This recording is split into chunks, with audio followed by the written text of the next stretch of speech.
Today, we're diving deep into the science behind social comparison. We're going to unpack exactly why successful, driven people constantly feel like they're falling behind, and we'll map out how this phenomenon actually works in your brain. That way, you can stop fighting yourself and finally understand the biological mechanics of what's really going on. Picture this, because I bet it's incredibly relatable. You just had an absolutely killer week. You put your head down, you made real, tangible progress on your projects, and you're feeling fantastic. You close your laptop, pull out your phone, and you scroll for, what, maybe 4 minutes? But somehow, by the time you lock your screen, your self-worth is totally crushed. Out of nowhere, you feel like a complete failure or that you are miles behind where you should be in life. So what exactly is happening here? Why on earth does a mere 4-minute scroll have the power to entirely vaporize a solid week of hard work? We constantly blame ourselves for this, right? We think, oh, I just need more discipline, or I really shouldn't be so jealous. But the science tells a completely different story. This feeling? It's not a willpower issue at all. And it's not even really about the specific people in your feed. It's actually a highly predictable, measurable psychological mechanism.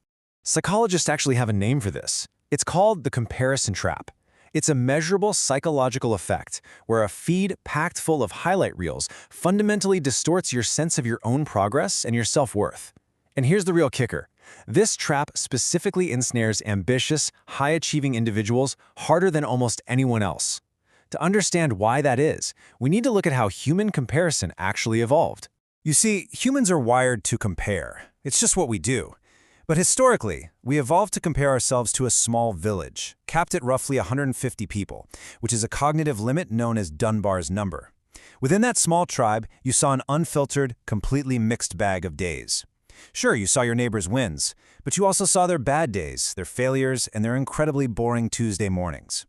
Fast forward to today. Your feed serves up an effectively unlimited number of people, but filtered specifically to show only their absolute best, most shareable moments. Thousands. Literally thousands of people. And the sheer volume of this is a total cognitive glitch for our brains. When you're looking at thousands of daily, highly filtered comparisons, it becomes mathematically impossible for your conscious mind to correct for the bias. Your primitive brain is trying to evaluate your totally ordinary, unfiltered day against a continuous, auto-refreshing highlight reel of everyone else's very best days. The sample size is completely rigged against you.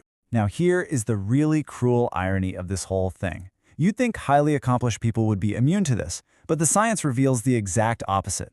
The more your identity is tied to progress, the more a comparison can sting.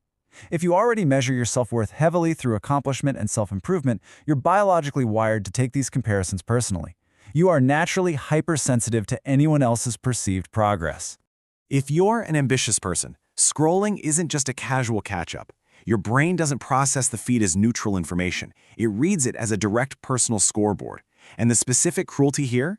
You're stepping up to a scoreboard where you only ever see the opposing team's massive game-winning plays and absolutely never their quiet, behind-the-scenes struggles. You fall into this trap not despite caring about your progress, but exactly because of it. But the volume of posts is really only half the battle. The hidden danger comes from a massive psychological distortion in time. Think about how a big goal actually plays out. Month 1, Month 12, Month 24, all of that is just invisible effort, unglamorous quiet work, and unseen setbacks. Literally nobody posts that stuff. Then, finally, at month 36, boom, there's a single, highly visible milestone, a huge launch, a big promotion, and award.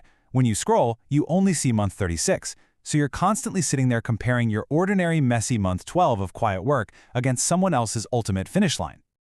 Psychologists call this effect timeline compression. It means this whole comparison game isn't just unfair in its scope, it's profoundly unfair in how time is represented. Basically, you're taking your entirely ordinary present moment and weighing it against someone else's single best moment, compressed from years of effort that you never got to see. Honestly, it is no wonder it makes you feel like you're standing still. So having seen all of this, it brings up a really fascinating nuance in the science of social comparison. Before we all throw our phones into the nearest river and completely disconnect from society, we have to ask, is looking at other people's wins inherently harmful? Is all comparison just completely toxic to our brains? Well, the research actually says no. It depends entirely on the framing.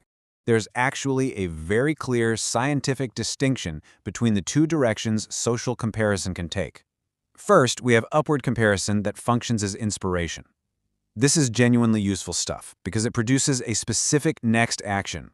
You see someone's win and you think, hey, that's a brilliant approach. I could try something like that. It gives you a blueprint. Then, on the flip side, we have discouragement. This happens when the comparison just produces a vague, global verdict about your own worth or pace, making you think, I'm just so far behind.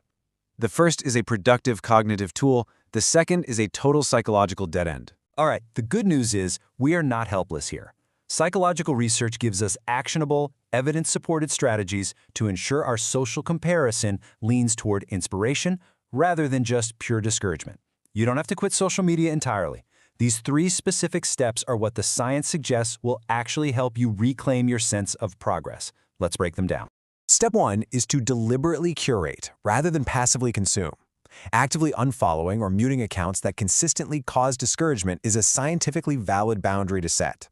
I promise it's not an overreaction and it's not being petty. Think of it as digital self-defense. It's a fully evidence-supported step to protect your mindset from a fundamentally unfair data set.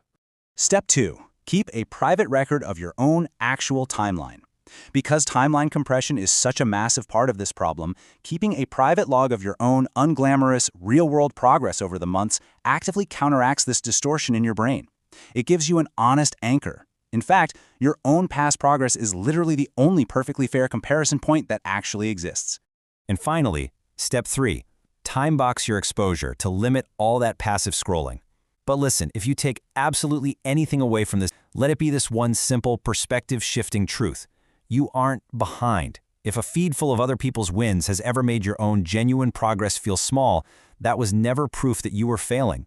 It was just proof that you were comparing your full, ordinary, unfiltered reality to someone else's tightly filtered, time-compressed highlight reel. The game was never fair to begin with, and once you see that clearly, it becomes a whole lot easier to just let it go. So I'm going to leave you with this final provocative thought, and I challenge you to take immediate action. Think about your own feed right now. What is one specific account that consistently makes you feel behind rather than inspired? And knowing what you know now about this evolutionary glitch and the science of social comparison, would you consider muting it today to protect your mindset and your curiosity? Take back control of your scoreboard. Thanks so much for joining me on this explainer, and I'll catch you next time.